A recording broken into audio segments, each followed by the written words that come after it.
Good day everyone, I'm Brea Alcaran-Tavas from Mindoro State University, taking Bachelor of Secondary Education major in Science.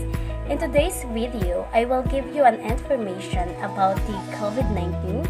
So there are 7 questions that we need to answer. So let's start the presentation. The first question is, tell something about coronavirus. Where does it originate and how the virus infect human beings? Coronavirus is a family of viruses that can cause respiratory illness in humans. So they get their name corona from the many crown-like spikes on the surface of the virus. So many health experts believe that the new strain of coronavirus likely originated in bats. The invader makes copies of itself and multiplies throughout your body. The new coronavirus latches its spike surface proteins to receptor on healthy cells, especially those in your lungs. The second question is, people now are worried about flu and COVID. How would a person know if he has a flu or COVID? The symptoms of COVID-19 are sore throat, headache, fever, dry cough, shortness of breath, and fatigue. And the third question is, what are the kinds of COVID-19 tests available?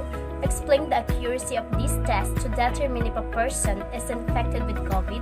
Differentiate antigen and antibodies in layman's terms. There are 3 categories of testing. The first one is to identify whether the actual COVID virus genetic material exists, and that's called the NAAT test. And it's the PCR testing where you would have a nasal pharyngeal swab or a pharyngeal swab taken.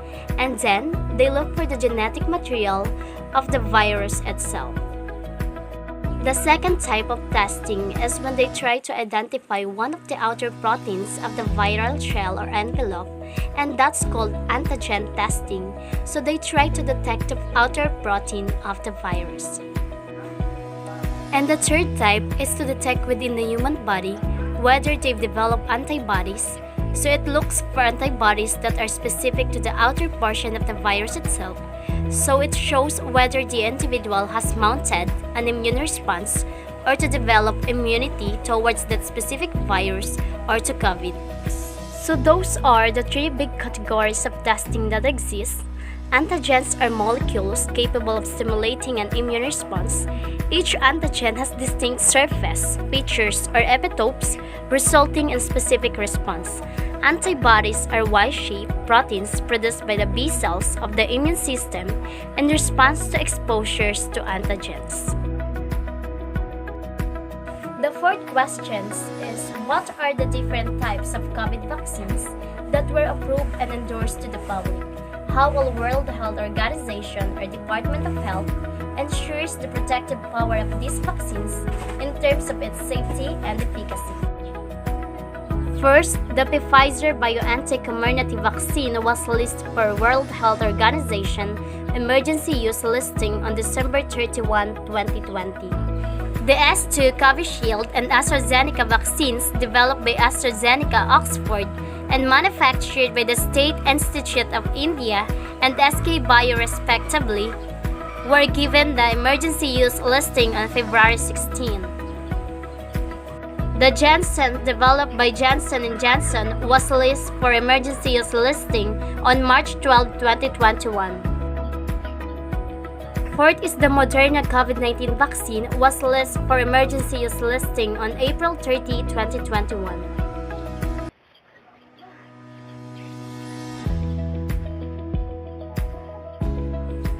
And the last is the Sinopharm COVID-19 vaccine was listed for emergency use listing on May 7, 2021. The Sinopharm vaccine is produced by Beijing Bio-Institute of Biological Products, subsidiary of China National Biotech Group.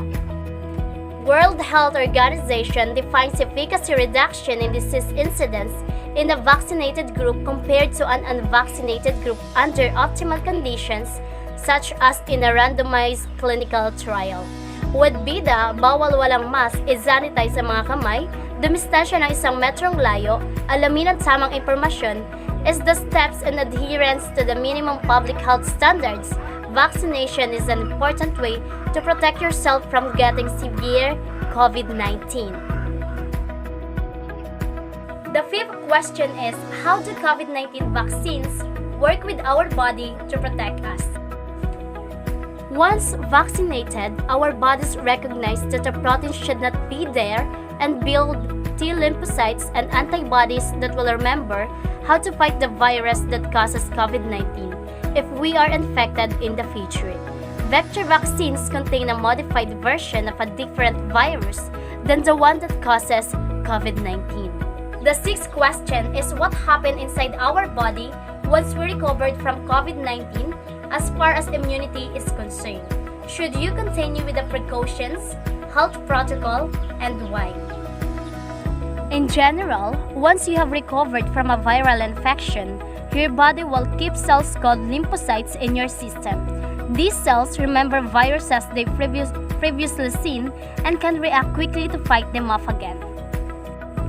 If you are exposed to a virus you have already had, your antibodies will likely to stop the virus before it starts causing symptoms. You become immune. This is the principle behind many vaccines. It's important that everybody still adheres to the public health measures that are outlined in the areas where they live. Part of this is really a show of solidarity with everybody else that is going through this difficult time, but we don't know how long the immune response lasts. So it's important that we continue to practice physical distancing, we continue to make sure that we have clean hands, we use soap and water or an alcohol-based rub. We wear a mask where appropriate, and we take all of the precautions that are outlined in the areas where we live and where we work. The seventh question is, what do you know about Delta variant? Why this is a variant of concern that World Health Organization and Department of Health is tracking and monitoring around the world. Doctors and researchers are still learning about the Delta variant, but they know many things so far. Here are the 3 things that everyone should know. First, the Delta variant is more contagious than other SARS-CoV-2 virus strains. Research has shown that the Delta variant spread more easily between people, and it appears that people are transmitting the virus to others sooner than people spread the original strain of the novel coronavirus. Second, people who are infected with the Delta variant may get sicker.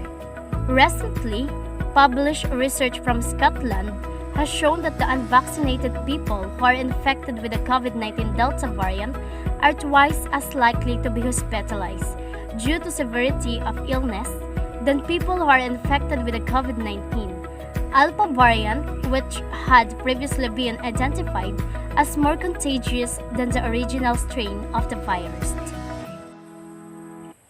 The third is COVID-19 vaccines offer the best protection against the Delta variant. The current research suggests that the COVID-19 vaccines that are available within the US adequately protect against the Delta variant, although researchers will continue to study their effectiveness.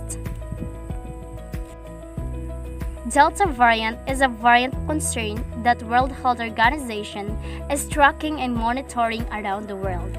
It's a variant of concern because we know it has increased transmissibility. This has been demonstrated by several countries. And we know that where the Delta variant is identified, it really rapidly takes off and spreads between people more efficiently than even the Alpha variant that was first detected around December, January 2021. As of today, the Delta variant has been reported in 96 countries, and we expect that the Delta variant will continue to spread. There are a number of factors that are contributing to increased transmission around the world. The first are these variants of concern, including the Delta variant. The second factor is that we have increased social mixing and increased social mobility, which increases the number of contacts that the individuals have. The third factor is the relaxation or the inappropriate use of public health and social measures. Proven public health and social measures that we know prevent infections, reduce the spread of somebody who is infected with the virus to others and save lives. And the fourth factor is the uneven and inequitable distribution of vaccines. And that's all. Thank you for listening.